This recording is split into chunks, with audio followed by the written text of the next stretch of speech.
mayaman, may api sa mundo.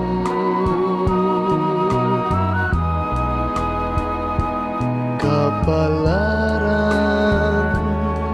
kung hanapin, di matatagpuan.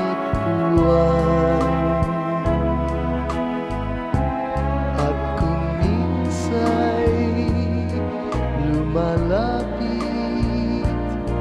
nang di mo alam, o bakit kaya may ligaya